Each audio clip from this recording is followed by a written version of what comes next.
Hey there jet ski fans, and welcome to another video. This is a midweek update and I am back to my normal thing of smashing together some clips of me working on the jet ski after I've taken it out and broken it. That's a pretty dependable thing. Take it out once, work on it at least once. So in this video, I'm getting ready to go and see the Jet Ski Brothers. You guys have probably seen my last video. I released it yesterday. And so, yeah, in that video, the X2 was acting up a little bit. And yeah, just down low, it was misfiring and doing some weird stuff. So I decided to go way overboard, as you will see in this video. Hope you guys enjoy the footage. See you at the end. You get him?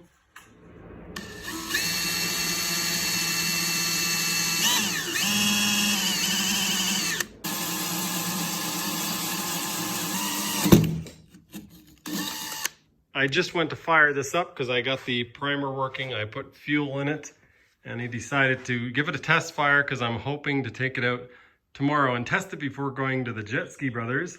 And I hit my starter button and this happens.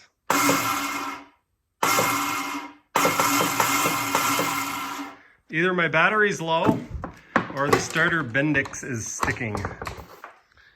So let's see, is the battery low? Battery is low, which is good news actually, because that's the easy thing to fix. I think I mentioned in one of my last videos that I broke my hood hinge and I spent a little while and made a new one. I didn't film it just because I'm in a rush to get ready for the Jet Ski Brothers.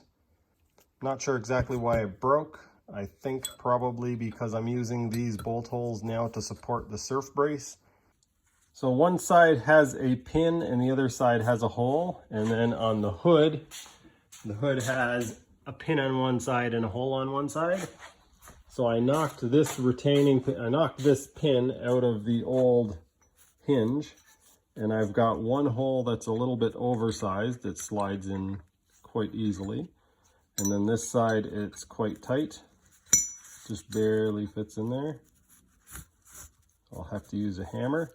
And I've got some Loctite 603 retaining compound. So I'm going to put a little bit of that on there and smash this in. Somebody has had problems with it already and they basically used a punch or something to put some marks in it. So I probably don't even need the retaining compound, but I'll use some anyway. Just finished pushing it in all the way. I had to grab a nut that the pin would fit in so that I could push the pin all the way through.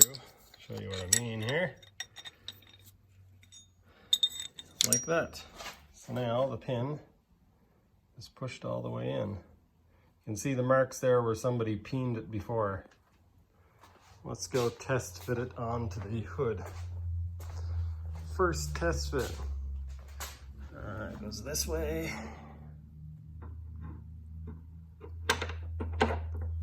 Perfect.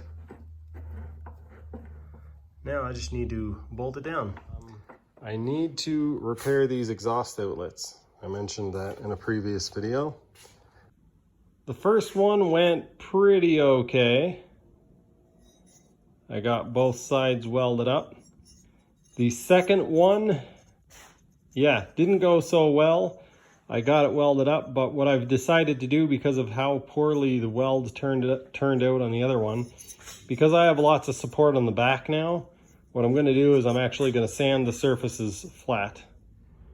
I just arrived home. I've got a tripod waiting for me that I got on Amazon, and I'm about to tear the head off the X2 and see if I can find anything wrong.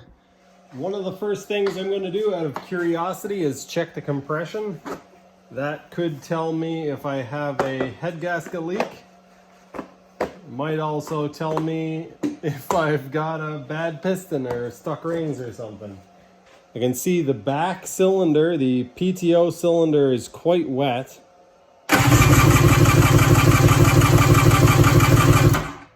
That's showing 100 PSI on this gauge. I'm pretty sure this gauge reads low.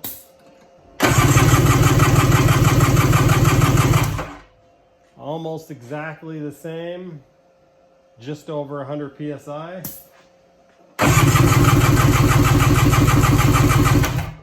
And the front one is about 110, I think.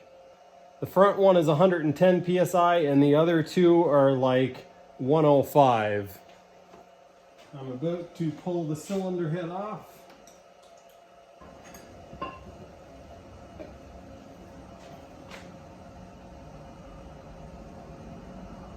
This rear combustion chamber is very clean. These two are oily. Looking at this head, there's no area where there's obvious combustion blow-by, and that should be fairly easy to detect. The crazy reasoning that I used in my head for removing the engine is that it's going to be easier to clean up the gasket surface before I put the cylinder on. I want to pull the studs out, clean them up, and also clean out the holes.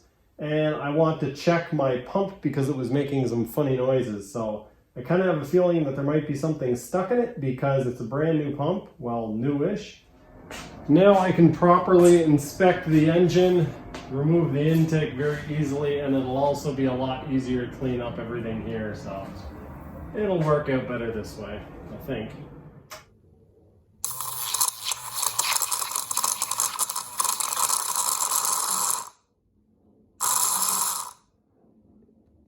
It's shooting out chunks of plastic.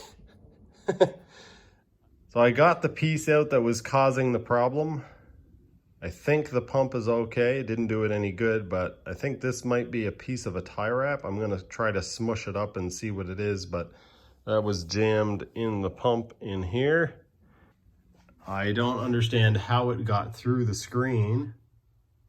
See if I can pull it apart here. I've got a hold of the inner piece. See if we can still recognize it. So yeah, that's what caused the problem. That's what caused the noise. I'm glad I took it apart because that could have caused more issue. I'm gonna plug this back in now and see if it's okay. Much better. Churning up some water there. Sounds much better without a piece of tie wrap in it. It's the next day. I've got my bilge pump sorted out and I haven't found anything definitive, so I'm starting to check a little bit more obscure things. I'm checking the torque of the base nuts just to make sure that they've stayed torqued. The torque of the nuts all checked out, and even though I don't think there's anything wrong, instead of chasing a problem that could be a stuck ring or a leaky base gasket or a broken ring or something like that, I'm gonna go in here, check the cylinders, pistons, and everything out, and then yeah, I won't find anything, I'm sure, but rather do that than put it all back together, not find anything with the ignition, and then end up having to take this apart after anyway. So let's just do it. It doesn't look like I have any issues in here, no broke or stuck rings.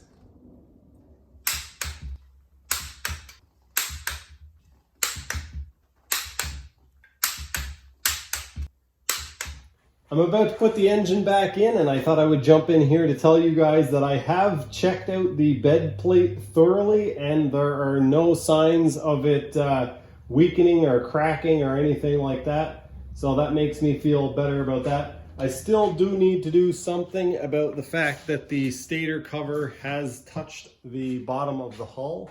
Now that the engine is removed, you guys will be able to see there is a spot right there. I can actually feel where, I don't know if it's a bolt or the cover itself, has actually dug in a little bit to the bottom of the hull. So I might just glue a rubber pad down there for now, or maybe some EVA foam or something. But eventually I will be putting some sort of rubber bumper or some sort of mount on the front of the engine. I was just out yesterday testing this, and I could see some bubbles coming out around this wire when it got hot. And well, this could be why it's not working right down low. It is almost 6 p.m. and I'm stopping to take a break for the first time today. Went to Dairy Queen and got myself an ice cream and a burger. The X2 is ready to go. I haven't tested it, So the first test will be when I get to Washington and visit the Jet Ski Brothers. So that should be interesting. I still have to put on some registration decals. They just showed up, and 3 inches is huge when you look at an X2. I've got my wetsuit hanging back there on the door and my life jacket. Oh, my boots came in. They fit really nice. They're extremely lightweight. I'm not happy with the way that they look. Kind of bright. Wouldn't mind if they were Kawasaki greenish or matching the green on my ski, but whatever. They'll work. I'll probably wear them out in a year or so, and then maybe I'll get a better set.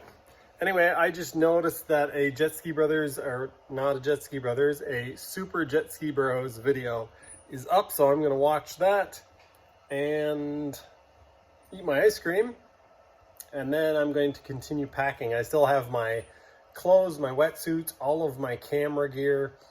Got most of the jet ski stuff in the truck and in the trailer now. I need to figure out how to get the jet ski, the 650, 750 off of the trailer, and how I'm going to get it back on as well. But I'm probably just going to hook it to something and drive away with the truck and hope that it doesn't smash all the pieces. This is the end of the video. You can tell because I'm standing here talking to the camera. I hope you guys enjoyed. I suspect that my next videos will be my trip out to see the Jet Ski Brothers and the introduction, a little bit of touring around some of the stuff that they have. We'll be trying very hard not to give any spoilers leading up to that, leading up to the actual footage of what's going on here. There is some very exciting stuff coming. If you guys want to see some footage of me that isn't in my videos, be sure to go over and check out the Jet Ski Brothers videos. I'm fairly certain that everybody that watches my videos also watches them. If you don't, give your head a shake. Go over and subscribe to them. I will be showing up in a bunch of those videos, a bunch of their videos in the very near future, so go check that out. That's going to do it for this one. Thanks everyone for watching. Thanks for my Patreon supporters. I very much appreciate it. A lot of exciting stuff coming very soon, so stay tuned for that. I will see you soon.